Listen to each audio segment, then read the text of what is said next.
Heard of being California sober? It's when people swap out drinking alcohol for smoking weed. But can this actually lead to people drinking less? A study published this week in the American Journal of Psychiatry looked at the science. Armed with a makeshift bar, some 157 adults, and 2-hour sessions, researchers at Brown University exposed participants to both their preferred alcoholic beverages of choice and cannabis. The results? Smoking products with a little more than 3% of THC, the main ingredient that makes you feel high, reduced people's alcohol consumption by 19%. That number jumps to 27% when products with more than 7% of THC were used. Jane Metrik joins us now. She's the lead author of the study and a professor of behavioral and social sciences at Brown University. Thank you so much for being here. Why did you and your team design the study to include this makeshift bar?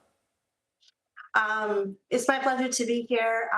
We were interested in trying to understand this phenomenon of California sober, Cali sober, where some people are using cannabis to replace their alcohol use or reduce their alcohol use. And the science has been really mixed so far, where we know in some studies, cannabis actually has been shown to increase alcohol craving and drinking. And in some other studies, it's been shown to decrease alcohol use. And you wrote that instead of seeing cannabis increase craving and drinking, we saw the opposite. Did that surprise you?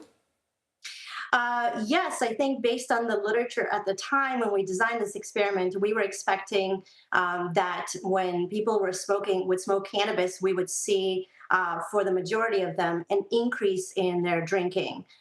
We did see the opposite for the majority of the people, but there were also some people, we saw some individual differences who did end up drinking a bit more. For the vast majority of the sample, though, they drank less.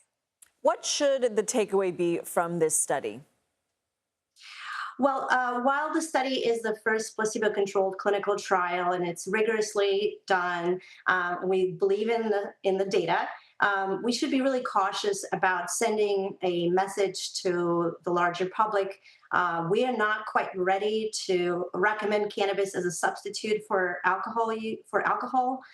To people. We need to do a lot more research and try to understand what happens under natural environment in the people's daily lives. This is the research we're doing now outside of the laboratory, and to better understand for whom cannabis might actually reduce alcohol use and for whom it may lead to risky alcohol outcomes. All right. Well, Jane Metrik, very fascinating results. Thank you.